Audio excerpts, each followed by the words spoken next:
Assalamualaikum warahmatullahi wabarakatuh. Hai, bersama dengan Cikgu Shima dalam segmen Cakna Tata Bahasa untuk Bahasa Melayu STPM semester 2. Okey, seperti yang kita sedia maklum, sebenarnya Cikgu Shima lama tidak bersiaran, tetapi Cikgu Shima menyediakan satu video PDPC. Okey, untuk segmen Cakna Tata Bahasa. Okey, video yang apa orang kata ringkas, tetapi padat sebab cikgu berfokus satu tajuk. Ada nota, ada huraian, ada penjelasan, diikuti soalan dan jawapan dan analisis kenapa jawapan itu diberikan atau sepatutnya diberikan oleh pelajar. Okey, baiklah. Untuk hari ini kelas Cikgu Shima, cikgu mulakan dengan kenalkan dahulu diri cikgu. Cikgu merupakan guru akademik yang bertugas di Kolej Tingkatan 6 Kota Kinabalu, Sabah. Okey, cikgu kalau dalam saluran bahasa Melayu ku, cikgu menggunakan nama Cikgu Shima. Lebih mesra orang kata. Okey, jadi sempena bulan Ramadan ni, cikgu tidak sempat untuk bersiaran. Jadi cikgu menyediakanlah rakaman video PDPC ni yang sebenarnya digunakan oleh pelajar cikgu kerana selepas ini pelajar akan mengikuti kelas dalam talian, iaitu PDPR. Itu pelaksanaan pengajaran dan pembelajaran itu dilaksanakan dalam talian. Dalam talian. Jadi, mau tidak mahu pelajar menyesuaikanlah sama seperti dahulu juga mengikuti kelas dalam talian. Okey, kemudian perlu menghadap komputer, laptop, video dan sebagainya. Jadi kita doakanlah supaya COVID-19 ini akan berlalu. Amin. Okay, baik. Cikgu masih lagi dalam bidang morfologi. Bidang morfologi ni agak luas, okey. Dan kalau pelajar masih ingat, bidang morfologi ni telah cikgu jelaskan dalam satu video khas berkaitan tentang bidang morfologi. Okey. Morfologi ialah satu cabang atau kajian tentang tata bahasa yang mengkhusus kajian tentang bentuk kata, penggolongan kata dan struktur kata. Okey, jadi apabila kita belajar bidang morfologi ni, pendek kata berkaitan tentang kata. Kalau sudah sebut ayat, itu bidang sintaksis. Jangan keliru. Okay, baik. Cikgu berfokus hari ini bentuk kata. Apakah yang dimaksudkan dengan bentuk kata? Jadi kalau kita merujuk Tata Bahasa Dewan 2008 ke surat 47, bentuk kata ialah unit tata bahasa, sama ada dia bentuk tunggal atau hasil daripada proses pengimbuhan, pemajmukan dan penggandaan. Jadi bentuk kata ini untuk pengetahuan terbahagi kepada 4 dan formula untuk mengingat bentuk kata ini ada. Kenapa perlu formula? Kerana bentuk kata ini kadang-kadang menyebabkan kadang-kadang pelajar akan keliru antara bentuk kata dengan golongan kata. Jadi bentuk kata ini ada 4. Golongan kata pun ada 4. Jadi kalau untuk bentuk kata, pelajar perlu tahu bentuk kata pertama ialah kata tunggal. Kata terbitan kedua, ketiga kata ganda, keempat kata majmuk. Okey. Baiklah. Formula untuk menghafal bentuk kata, kita guna singkatan TTMJ. T ialah kata tunggal, T ialah kata terbitan, M ialah kata majmuk, J ialah kata ganda. Difahamkan? Baik. Bentuk kata yang pertama yang ingin dibincangkan, dijelaskan, diperincikan dalam video kali ini ialah kata tunggal. Kata tunggal ialah kata yang tidak mengalami proses morfologi. Apa itu proses morfologi?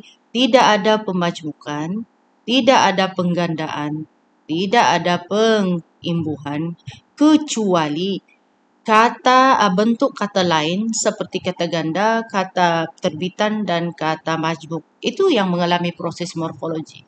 Tapi kalau kata tunggal, tidak mengalami proses morfologi. Dan kita pelajar kena tahu bahawa kata tugas yang berfungsi sebagai tata bahasa, fungsi tata bahasa, iaitu itu, ini, sini, ini dianggap sebagai kata itu tu kata tunjuk dan itu kata hubung. Jadi dia tidak boleh berdiri sendiri. Kata tu tidak boleh berdiri sendiri sebab dia berfungsi tata bahasa sebagai kata hubung, kata tunjuk, kata pemeri. Itu dianggap sebagai kata tugas. Dan ini dikategorikan sebagai kata tunggal sebab tidak mengalami proses morfologi. Kata terbina daripada satu suku kata atau beberapa suku kata. Dan kata tunggal ini berpotensi untuk diperluas dan menjadi bentuk kata terbitan. Maknanya di sini, kata tunggal ini dia berpotensi untuk diperluas jadi kata terbitan.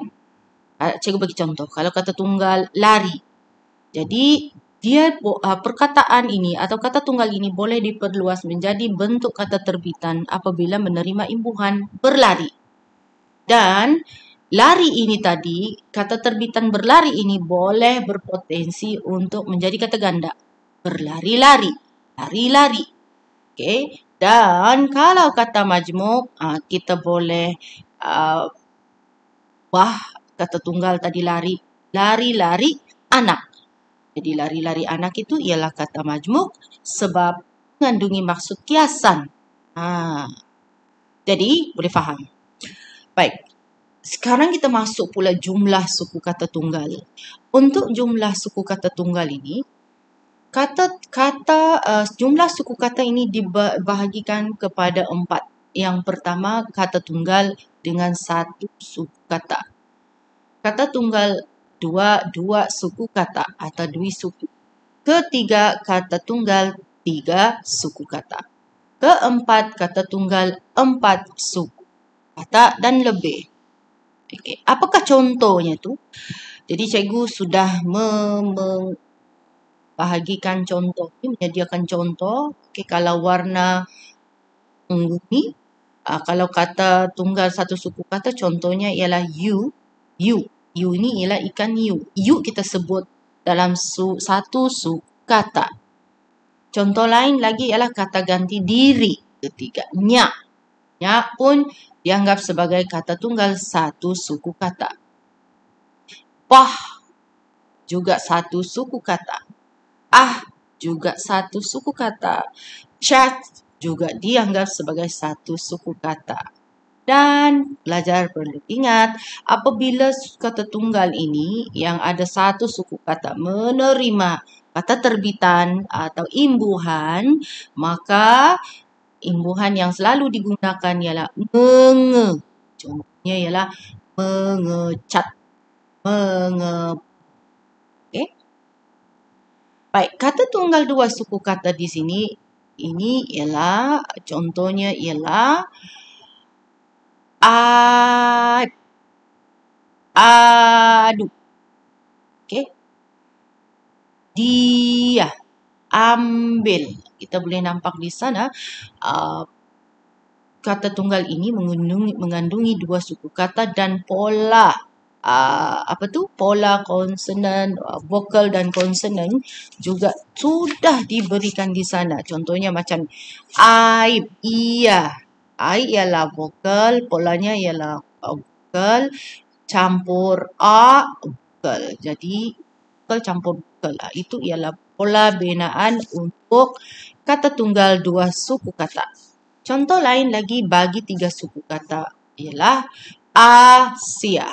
A vokal, S konsonan, I ialah vokal campur A. Jadi kalau kita patahkan suku kata ini, Asia, maka inilah bentuk pola struktur bagi vokal dan konsonan itu. Bagi kata tunggal 4 suku kata dan lebih, contohnya ialah mesyuarat. Ada banyak contoh lagi. Jadi sebenarnya pelajar mencari manakah dia punya kumpulan konsonan dan vokal ini. Contoh mesyuarat. M ialah konsonan, E ialah vokal. Me, okay, bukan mes.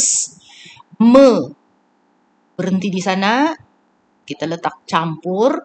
Kemudian SY dikira sebagai satu konsonan. K, konsonan SY. Jadi dia dikira satu konsonan. Contoh lain dikira satu, NG juga dikira sebagai konsonan. Dia bergabung kan? Dikira satu. Bukan NG dua konsonan, tidak satu. SY dikira satu. Okay? Dan U ialah vokal shu.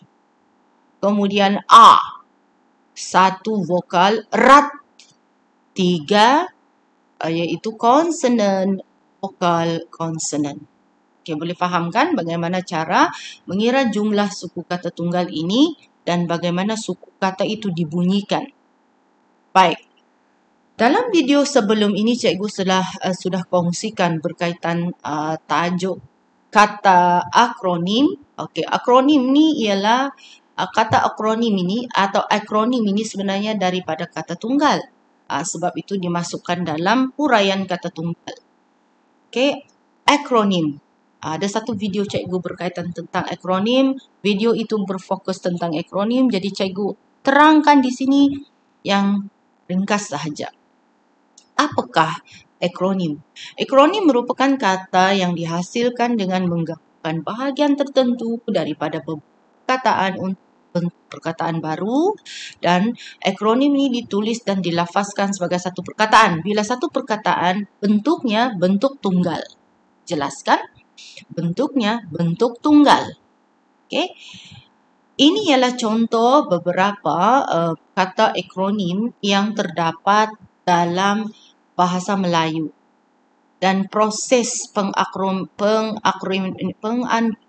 ini juga terbagi kepada 4. Bukan 4, 5. 1, 2, 3, 4, 5. Dan perkataan yang terbentuk, akronim yang terbentuk ini dalam bentuk kata tunggal. Penggabungan yang pertama ialah huruf awal beberapa perkataan. Upsi. UPSI. Upsi. Okay. Seolah-olah apabila kita lafazkan perkataan itu ada bunyi suku kata. MOM.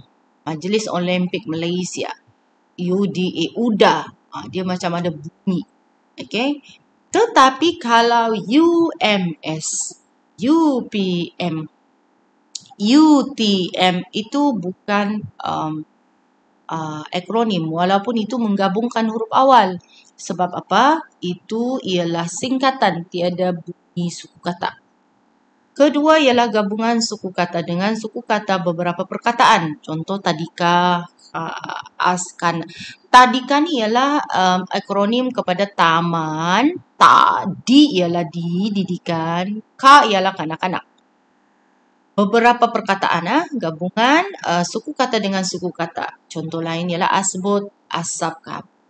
Gabungan suku kata dengan huruf awal, maknanya di sini gabungan suku kata yang pertama bergabung dengan huruf awal untuk membentuk, contohnya di sini Intan. AIN ialah institute, daripada perkataan institute, jadi suku kata pertama diambil. Takbiran ambil huruf awal pertama, A huruf awal pertama, N huruf awal pertama. Yang keempat ialah gabungan suku kata dengan perkataan penuh. Jentolak, jentera, tolak. Okey. Seterusnya, gabungan bahagian-bahagian kata secara bebas. Maknanya dia mungkin akronim itu terbentuk daripada dua suku kata. Kemudian mungkin diambil suku kata tengah-tengah ataupun bunyi walaupun bunyi ta di sini ta suku kata, H ialah huruf pertama dalam suku kata. Jadi inilah dianggap sebagai gabungan bahagian kata secara bebas. Okey. Seterusnya ialah kita tinggalkan kata tunggal, kita masuk pula kata terbitan. Ada 4. Cikgu ulang TTMG, bentuk kata tunggal, kata terbitan, bentuk kata majmuk, kata ganda. kata tunggal sudah dijelaskan tadi. Sekarang kita masuk bentuk kata terbitan. Oke, untuk bentuk kata terbitan ini, kata terbitan dihasilkan melalui proses pengimbuhan. Dan proses pengimbuhan ini telah menghasilkan 4 jenis imbuhan. Imbuhan pertama ialah awalan, imbuhan kedua akhiran, imbuhan ketiga apitan, imbuhan keempat sisipan. Okey, baik. Apakah jenis imbuhan awalan? Awalan iaitu hadir pada awal kata dasar. Jadi kalau gambar ni cikgu bagi tunjuk, ini ialah seseorang yang sedang membaca. Jadi kita mengambil perkataan membaca. Baca kata dasar, baca. Mem ialah imbuhan awalan. Contoh lain lagi, pe ialah imbuhan awalan. Ke imbuhan awalan. Juru imbuhan awalan. Tata imbuhan awalan. Okey. Baik, yang kedua ialah akhiran. Kalau kita lihat ini ialah makanan. Makanan. Jadi di sana kata dasarnya ialah makan. Akhirannya ialah an. Hadir pada akhir kata dasar. Contoh, makanan. Larian. Lari, kata dasar an ialah akhiran. Ekoran, bacaan. Seterusnya ialah jenis imbuhan apitan. Hadir secara mengapit kata dasar, 2 imbuhan itu akan hadir serentak. Contoh, per dengan an menghasilkan perkataan perjalanan. Per-an perjalanan. Pemakanan, pe-an. Kemahuan, pe-an. Contoh lagi ialah apitan di sana ialah mempersilakan, memperkan, diperkan. Dan jenis imbuhan seterusnya ialah sisipan. Sisipan ini ialah hadir selepas huruf pertama kata dasar. Sebagai contoh, cikgu mengambil kataan patuk. Jadi kita sisipkan el, maka bawa maksud pelatuk. Patuk-patuk pelatuk. Jadi burung pelatuk itu sejenis burung yang mematuk untuk untuk burung ini sediakan tempat tinggal dia lah, sarang dia tu. Contoh lain ialah keruping, keruping, ning, kemuning. Baik, kita tinggalkan bentuk kata tunggal, sudah dijelaskan dan bentuk kata terbitan. Okay. Seterusnya kita masuk pula golongan kata dalam bentuk kata terbitan. Maknanya di sini dalam bentuk kata terbitan ini, di bawahnya kita boleh pecahkan atau kita golongkan kata tersebut mengikut 3 golongan kata utama. Apakah 3 golongan kata utama itu? Salah satunya ialah kata nama. Kata nama terbitan berawalan sebagai contoh pelari, penguasa, maharaja, petani, pertapa, sutrajuk. Dan kalau pelajar perasan, kenapa ada kata nama terbitan berawalan maha? Maha ini ialah awalan bagi pinjaman daripada bahasa Sanskrit. Bahasa asing, bahasa Sanskrit. Sub dipinjam daripada bahasa Inggeris. Kita ada lagi yang lain. Kita ada pro, kita ada anti. Itu semua ialah kata nama terbitan berawalan. Okey. Seterusnya ialah kata nama terbitan berakhiran. Kata nama terbitan berakhiran ini pelajar, kalau pelajar lihat, biasanya ditandai dengan an, kan, i, is. Ada banyak kata nama terbitan berakhiran. Tetapi ini beberapa contoh lah. Cikgu kongsikan contohnya ialah bacaan. Daripada kata baca. Ekoran. Saintis is. An. Dramatis is. Dramatistis. Budiman. Sempitan an. Jadi di sini kalau pelajar perasan, baca ni ialah golongan kata-kata kerja. Tapi apabila menerima imbuhan an tadi bertukar mengubah golongan kata menjadi kata nama. Jadi salah satu fungsi imbuhan ini dalam kata terbitan mengubah golongan kata. Okey? Tetapi ada juga imbuhan yang diberikan ini akan mengekalkan golongan kata. Contoh ekor. Ekor kata dasar ialah kata nama. Walaupun begitu, walaupun ditambah imbuhan an, tidak berubah. Golongan kata tetap juga kata nama. Jadi di sini cikgu ingin beritahu bahawa penggunaan imbuhan ini sebenarnya berfungsi dua. Satu, sebagai pengubah golongan kata. Adakah kata nama itu berubah jadi kata kerja ataupun berubah jadi kata nama atau kata adjektif. Jadi bergantung kepada penggunaan imbuhan yang digunakan.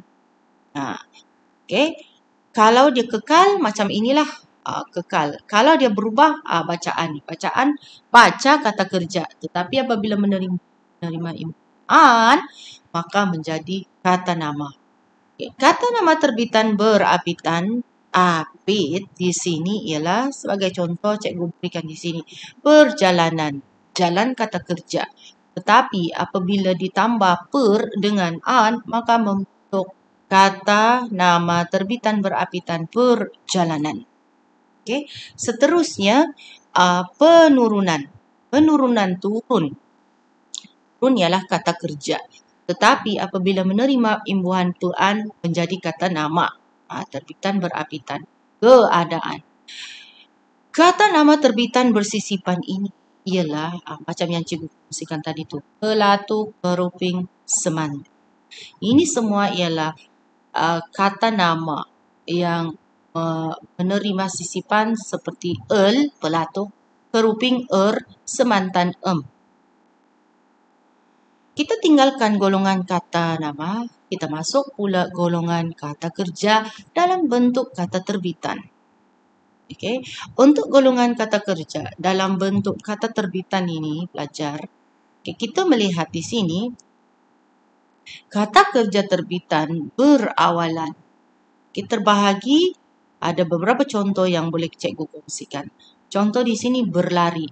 Asal yang menerima imbuhan awalan seperti ber, meng, di, dan di ini perlu dieja rapat. Maka ini dianggap sebagai kata kerja terbitan berawalan. Lari, berpuasa, indah, menggelap, teringat, disebut. Semua kata kerja berawalan. Manakala kalau kata kerja terbitan berakhiran, kita akan dapati kan dan ih, dua. Angkatkan. Tolong angkatkan kerusi ini. Pindahkan barang ini ke bawah. Harungilah pandemik COVID-19 ini dengan hati yang tabah. Bukukan hasil penulisan ilmiah ini. Teladanilah sifat pemuda yang baik itu. Ya Allah, berkatilah kehidupan kami. Ini adalah contoh kata penggunaan kata kerja terbitan yang berakhiran dan i. Seterusnya ialah kata kerja terbitan berapitan. Apit. Kalau berapitan, contohnya ialah melarikan. Lari kata kerja, melarikan pun kata kerja. Maka kita tahu ini kekal golongan kata. Kata kerja tetap kata kerja.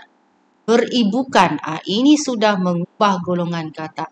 Ibu, kata nama. Tetapi bila menerima apitan, maka membentuk kata kerja terbitan berapitan. Kata kerja, ibukan. Dimuliakan, kata kerja. Mulia ialah kata adjektif, sifat mulia. Jadi apabila menerima imbuhan kean, adikan, maka menjadi kata kerja terbitan berapitan. Contoh lain ialah kecurian. Curi, kecurian. Memperkatakan, dikehendaki. Kita ada kata kerja, ada 3. Kata kerja terbitan berawalan, kata kerja terbitan berakhiran, kata kerja terbitan berapitan. Seterusnya, mengantuk ke tu? Bulan puasa ni rasa macam cabar jugalah, rasa macam penat saja. Kan? Kita rasa macam letih sahaja. Okey, jangan risau. Kita tidak lama lagi menyambut hari raya. Satu semangat akan datang, bersemangat akan untuk menyiapkan kerja khusus. Kenapa agaknya cikgu ni balik-balik mengingatkan pelajar supaya menyiapkan kerja khusus? Sebab kita ni sekarang berhadapan dengan cabaran pandemik COVID-19. Pelajar terpaksa menyiapkan kerja khusus bahasa Melayu, esei dalam pada masa sama belajar. Cabaran lah. Masuk hari ini. Kita teruskan lagi kali ini, hari ini. Kali ini golongan kata adjektif dalam terbitan. Okey. Yang pertama kata adjektif terbitan berawalan. Terpandai, secantik, bilazim, antisosial, antidada, proaktif. Okay, terpandai, sangat pandai, terpandai, paling pandai. Jadi di sini ini menerima terbitan berawalan. Secantik, sama cantik. Bilazim, bi itu maksudnya tidak. Bukan kelaziman, tidak lazim. Biadab, tidak ada adab. Antisosial, seorang yang tidak suka bersosial. Ingat, antisosial ija rapat sebab sosial kata nama. Antidadar ija rapat sebab dia kata nama. Jadi ini dianggap sebagai kata adjektif. Okey, sifat proaktif, sifat. Okey, seterusnya kata adjektif terbitan berakhiran. Okey, jadi kalau kata kerja tadi ada kan dan i, tapi untuk kata adjektif terbitan berakhiran kita ada i juga dan kita ada kan. Kan kita ada dan is. Ada pelbagai, dan berbeza-beza. Azali, sifat azali. Pindahkan. Pindahkan ini ialah kata kerja. Okey, kata kerja. Okey, kita kena betulkan. Kata kerja. Pindahkan. Itu kata kerja. Tengok kan? Maknanya cikgu tidak sempat padam tadi ni. Jadi ini ialah azali, nasionalis, amali, rohaniah dan ilmiah. Bolehkah pelajar memberikan kata adjektif yang lain untuk tajuk, untuk kata adjektif terbitan berakhiran ini? Kalau kita lihat di sini kata terbitan adjektif berakhiran yang boleh cikgu berikan ialah amali, duniawi, duniawi. Ya. Ini semua duniawi. Ini semua duniawi semata-mata. Gitu. Ya. Baik. Jadi di situ cikgu sudah tukar duniawi. Okey, kata adjektif berapitan contohnya ialah kemelayuan sebab seakan-akan sifat Melayu. Bukan macam Cina tetapi bukan macam Cina, dia kecinaan. Kalau muka orang kalau katakanlah dia macam orang Sabah tapi mukanya macam orang Melayu, maka itu dipanggil sebagai kemelayuan. Kekuning-kuningan, sifat kuning. Keibuan. Keibuan ini juga kata adjektif terbitan berapitan, iaitu menerima imbuhan ke dengan an. Okey. Baik, seterusnya ialah kata adjektif terbitan sisipan. Kita ada selerak-serak, kita ada serabut-sabut, kita ada gemuruh. Semua ini ialah menunjukkan kata adjektif. Serabut lah pikiran ni. Gemuruh. Hati ini sungguh gemuruh kerana lama tidak bersiaran. Okey. Seterusnya ialah golongan kata bagi bentuk kata ganda. Golongan kata bagi bentuk kata ganda ini, maknanya di sini bentuk kata ganda bagi kata nama dahulu. Kata nama kita boleh gandakan. Contohnya ialah laki, lelaki. Laki, lelaki itu semua kata nama kita boleh gandakan. Adik, beradik. Adik-adik, kata nama yang boleh digandakan. Umang-umang, sayur mayur, ipar duai. Okey, gunung ganang, kuih muih. Semua kata nama kita boleh gandakan. Kata kerja ganda. Maknanya kata kerja juga boleh digandakan. Contohnya jalan-jalan, kejar-mengejar, makan-makan, marah-marahi, amat-amati, berjalan-jalan. Seterusnya kata adjektif kata ganda. Kita ada cantik-cantik, secantik-cantik, gilang gemilang, lintang pukang, gelap gelita, seindah-indah, keibu-ibuan. Itu semua kata adjektif ganda. Seterusnya ialah sesetengah kata tugas boleh digandakan. Sungguh-sungguh, bila-bila, sambil-sambil, sambil-sambil menyiapkan tugasan kerja kursus, belajar itu sedang menonton televisyen sambil-sambil menyiapkan kerja kursus bahasa Melayu. Bolehkah? Jangan buat kerja kursus di rumah. Untuk bahasa Melayu tak boleh, tak boleh. Okey, baik. Bentuk kata majmuk. Kata majmuk, kata tunggal dengan kata tunggal. Kita melihat binaan kata tunggal dengan kata tunggal. Kenapa begini? Sebab kita dapati kata majmuk ini ialah gabungan dua perkataan. Jadi kita melihat kata tunggal kalau bergabung dengan kata tunggal, contohnya hati batu. Ini ialah jenis kata majmuk. Bebas, rangkai kata bebas. Okey, rumah pangsa. Okey, putih mata. Ini semua bentuk kata tunggal, kata tunggal. Dan kita tahu ini kata majmuk, kita tidak boleh sisip dan atau yang. Hati dan batu salah, rumah dan pangsa salah, putih dan mata tidak betul. Jadi apabila tidak boleh disisipkan, itu bentuk kata majmuk. Kata tunggal dengan kata terbitan. Maknanya kata tunggal itu bergabung dengan kata terbitan. Batu loncatan, binaan, mata pelajaran. Batu kata tunggal, loncatan kata terbitan sebab menerima imbuhan an. Kata terbitan dengan kata tunggal kita terbalikan sahaja di sini. Contoh berputus asa, asalnya putus asa. Pelajar jangan putus asa. Belajar semasa COVID-19 ini. Mengambil alih. Mengambil alih kedudukan. Ambil alih. Kita ambil, kemudian kita alih. Mengemaskini. Pelajar perlu memaskini data dalam guru kelas perlu mengemaskini data EPDM pelajar. Pilihan raya yang dilaksanakan di Kolej Tingkatan 6 Kota Kinabalu untuk memilih calon majlis pemimpin pelajar mendapat sambutan yang digalakkan. Pembuka kata sebagai pembuka kata.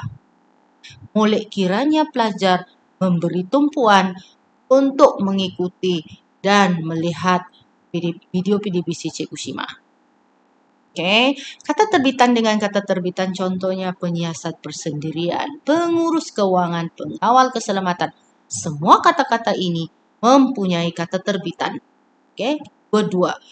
Kata dasar satu ada kata terbitan, kata dasar kedua ada terbitan.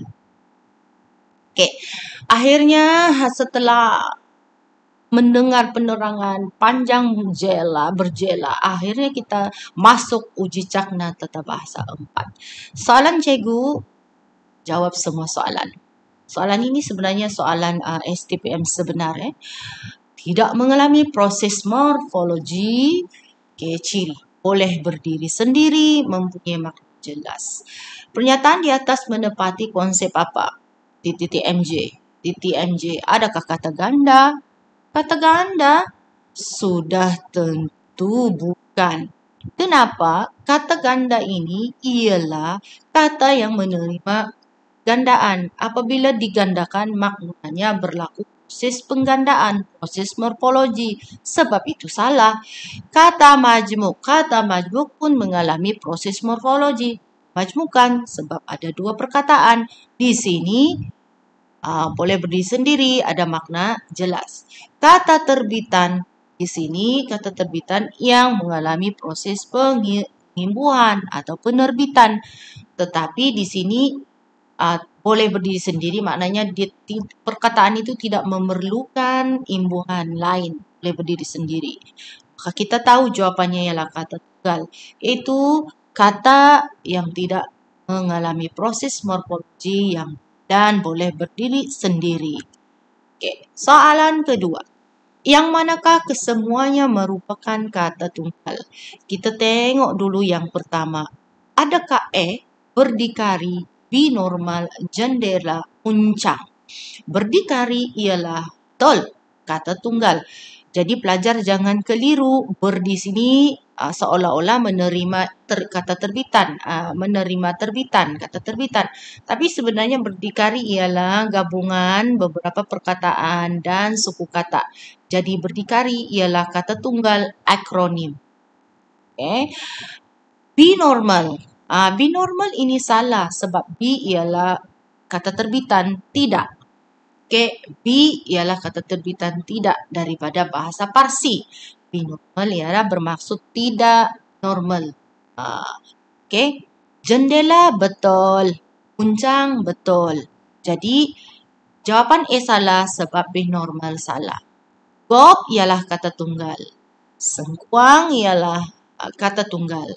Manjakini ialah kata tunggal. Manjakini.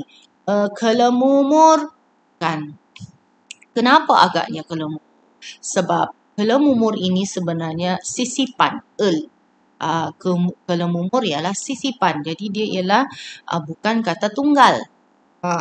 Seterusnya, si salah. Kerana berlian kata tunggal, tetapi juru ialah kata terbitan. Juruang, juru latih. Okey, mesyuarat kata tunggal. Perhilitan kata tunggal. Walaupun seakan-akan macam imbuhan, tetapi ini ialah akronim.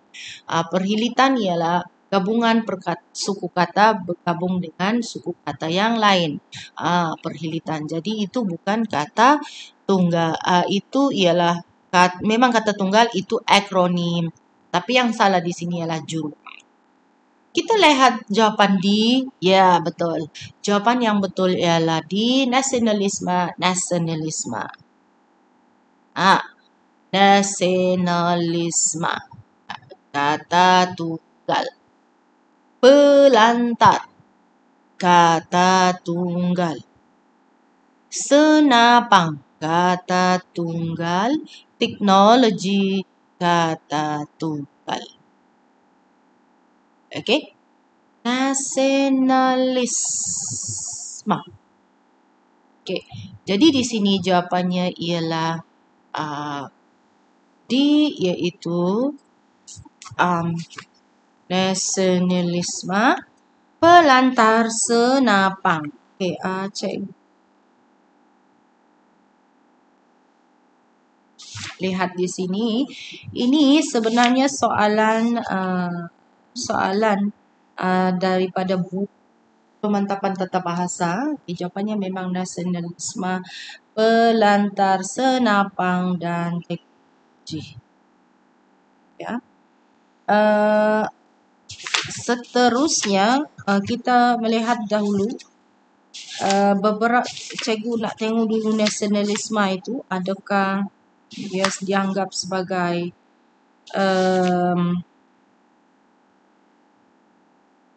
isme. Adakah isme itu dianggap sebagai awalan? Okey, awalan ya. Cikgu mau tengok dulu yang akhiran di sini. Ini akhiran. Akhiran ya. Okey,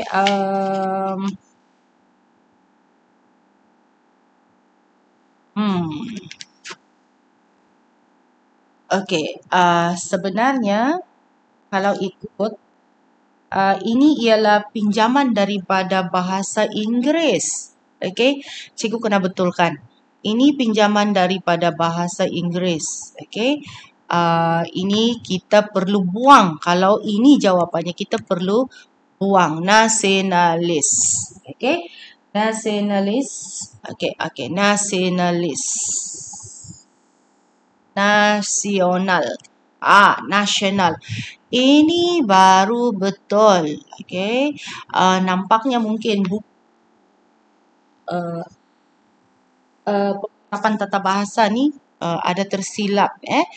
Jadi cikgu betulkan di sini nasional. Kalau nasionalisme dia masih lagi menerima terbitan. Jadi kita kena buang di sana nasional barulah dianggap sebagai kata tunggal. Okey. Maknanya di sana nampaklah kecaknaan kita tentang jawapan yang betul. Okey. Baik. Baru betul nasional. Sebab cikgu rujuk ismi ini ialah pinjaman daripada bahasa Inggeris. Okey. Jadi apabila cikgu melihat soalan ini diambil daripada buku ini. Okey, buku ini. Surat 58. Jadi kalau tengok jawapan diberikan cadangan jawapan ialah D. Jadi pelajar tolong betulkan itu bukan nasionalisme, tapi kita kena buang ismi sebagai imbuhan dia. Barulah jawapan D ini betul, iaitu nasionalis. Okay, kalau pelajar mahu merujuk ke surat 58. 58. Okay, seterusnya. Pelajar tingkatan 6 perlu lebih berdikari untuk menambahkan ilmu pengetahuan dan bukannya mengharapkan guru semata-mata. Mereka juga perlu mempamerkan pribadi yang kepada pelajar lain. Berdasarkan petikan di atas, nyatakan bentuk kata bagi perkataan yang bergaris. Okay. Kalau kita lihat di sini, selalu kan di kelas cikgu akan tanya untuk pengetahuan pelajar tentang golongan kata, bentuk kata. Golongan kata, bentuk kata. Contoh, cikgu tanya pelajar, bentuk kata, pelajar, kata tunggal. Okey, pelajar, golongan kata, kata nama. Jadi pelajar sudah tahu membezakan golongan kata dengan bentuk kata. Tingkatan bentuk kata, apa? 6 bentuk kata apa? Golongan kata apa? Tanya macam begitu. Tetapi ini ialah soalan diambil daripada soalan STPM. Sebab tu cikgu letakkan di sini 30. Ini soalan STPM 2018. Berdasarkan petikan di atas, petikan inilah. Nyatakan bentuk kata bagi perkataan bergaris. Ajar bila dapat soalan begini, cari kata kunci. Kata kunci di sini ialah bentuk kata. Macam mana nak ingat bentuk kata? Hafal formula TTMJ. Maknanya di sini jawapan pelajar mesti sama ada bentuk kata, bentuk kata-kata tunggal, kata terbitan, kata majmuk, kata ganda. 4 itu. Kalau pelajar jawab di sana kata kerja, berdikari sebagai kata kerja, salah. Kerana pertama, soalan itu bukan meminta bentuk kata. Kalau berdikari itu golongan kata. Jadi, kita tengok jawapannya. Berdikari dianggap sebagai kata tunggal. Kenapa berdikari sebagai kata tunggal? Kan itu ada imbuhan Sebenarnya ini sebagai kata tunggal daripada akronim. Berdiri di kaki sendiri. Berdikari. Okey. Baik. Soalan kedua, peribadi. Iaitu peribadi ni ialah kata majmuk. Okey. Kenapa cikgu cakap kata majmuk? Sebab ini ialah gabungan dua perkataan peri satu, dua abadi. Jadi bila bergabung, dieja macam seakan-akan jangan mantap, maka ini ialah kata majmuk. Ini adalah soalan STPM 2018 Bahasa Melayu 910 Palang 2. Okey, seterusnya. Okey. Kita lihat pula kita habis sudah. Jadi nampaknya kelas cikgu sampai di sini sahaja untuk tajuk bentuk kata. Kita sudah belajar untuk tajuk bentuk kata. Bentuk kata sahaja. Bentuk kata sahaja. Disebut bentuk kata ini, pelajar pun tahu bahawa cikgu rumuskan ya. Cikgu rumuskan sekali lagi. Bentuk kata ialah kata yang tidak mengalami proses morfologi, okey, yang tidak mengalami bentuk kata ialah rupa unit tata bahasa sama ada berbentuk tunggal atau hasil daripada proses pengimbuhan, pemajmukan dan penggandaan. Okey. Bentuk kata tidak mengalami proses morfologi ialah kata tunggal. Bentuk kata yang tidak mengalami proses morfologi ialah kata tunggal. Manakala kata majmuk, kata ganda, kata terbitan itu mengalami proses morfologi, sebab itu dia dipanggil proses pemajmukan, penggandaan dan penerbitan. Okay. Kemudian yang kedua, hafal formula TTMJ. Tolong bezakan golongan kata bentuk kata. Bentuk kata TTMJ golongan kata kan. Kan. Itu yang paling penting. Jadi cikgu berharap cikgu di sini sahaja. Semoga ilmu yang cikgu kongsikan ini memberikan manfaat kepada pelajar. Dan jangan lupa untuk berkunjung ke saluran subscribe channel Cikgu Shima untuk dapatkan lebih banyak info terkini khususnya untuk segmen Cakna Tata Bahasa. Assalamualaikum warahmatullahi wabarakatuh. Jumpa lagi dalam episod yang akan datang.